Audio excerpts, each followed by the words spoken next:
Alors bonjour, je me présente, Marie-Céline Neima, j'ai 22 ans et je suis actuellement en deuxième année de master en sciences de l'éducation à l'Université des Antilles Guyane. Je suis arrivée au lycée professionnel de Châteauboeuf en 2017, mes souvenirs sont bons. Donc j'ai effectué un parcours de bac pro esthétique, cosmétique, parfumerie. Donc j'étais en seconde. Alors il faut savoir que de ma génération, il n'y avait pas de seconde BBE, c'est seconde bac pro esthétique tout court. Ensuite j'ai été en première. À la fin de l'année de première, on passe le CAP. J'ai eu mon CAP et je suis passée en terminale bac pro. Alors malheureusement, je n'ai pas pu passer le diplôme du bac comme sur table, comme les autres générations. Et je l'ai passé en distanciel par rapport au virus Covid-19. En fin d'année de terminale, j'avais parlé à mes profs de continuer, de poursuivre du moins, en BTS, métier de l'esthétique, cosmétique, parfumerie. Et c'est ce que j'ai fait. Donc j'ai poursuivi. Donc j'ai fait ma première année de BTS. Ça s'est bien passé. En fin d'année de BTS, on devait choisir une option. Donc option A, management, ou option B, formation marque. Alors je me suis orientée vers l'option B, pardon, formation marque, car c'est une option qui m'aurait été plus favorable par rapport à mon projet professionnel, qui était de devenir professeur d'esthétique. Alors, l'une des différences que j'ai trouvées très flagrantes, si je peux dire, c'est le maternage, si je peux dire ça comme ça, dans le sens où, quand j'étais en BTS, les profs nous disaient souvent, mesdemoiselles, vous êtes en études supérieures, donc il faut apprendre à être plus autonome, prendre vos notes, etc.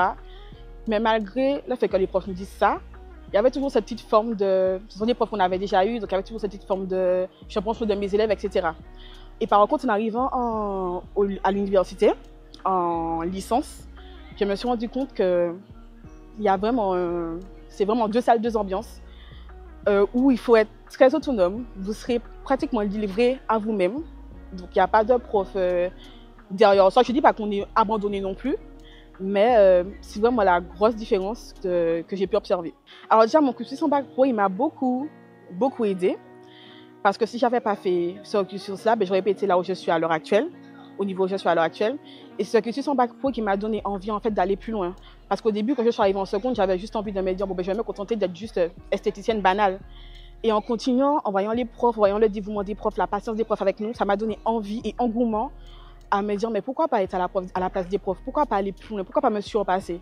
Et ça m'a donné envie en fait de me dire, poursuis tes études et va au plus loin que tu peux et puis essaie de devenir professeur d'esthétique, essaie d'être à la place de tes profs et donne-toi les moyens en fait. Il faut faire preuve de beaucoup d'autonomie, être responsable, savoir s'ouvrir aux autres et je dirais surtout, je vais peut-être me trouver un peu, si je peux dire chiante en disant ça, quand les profs vous disent apprenez vos leçons, apprenez vos cours, prenez bien vos notes, etc. C'est pas pour rien. Ce n'est vraiment pas pour rien. Vous verrez qu'au futur, ça va bien vous aider et que vous allez vous dire, oui, madame, elle avait raison, tel prof avait raison, parce que ça me sert énormément. Alors, mon projet professionnel, comme je l'ai dit précédemment, c'est de devenir professeur d'esthétique. Alors, accrochez-vous. Soyez gentil avec vos profs, écoutez quand les profs vous parlent. Généralement, c'est que des bons conseils qu'ils vous donnent. Ils ne sont pas là pour vous pénaliser, bien au contraire. Ils veulent que vous ayez le plus loin que possible. Donc, comme j'ai dit encore, apprenez. Pour moi, c'est la clé. Quand les profs me disaient ça auparavant, je me disais, mais qu'est-ce que le prof me dit là? C'est du n'importe quoi, etc. Et croyez-moi qu'en fait, c'est une très bonne leçon de vie. Car quand j'ai eu ce déclic de me dire, j'apprends mes leçons, je prends mes notes, je suis les conseils que les profs me disent, c'est là que je me suis dit, j'ai eu des portes qui se sont ouvertes et je me suis dit, en fait, c'est ça la clé de la réussite.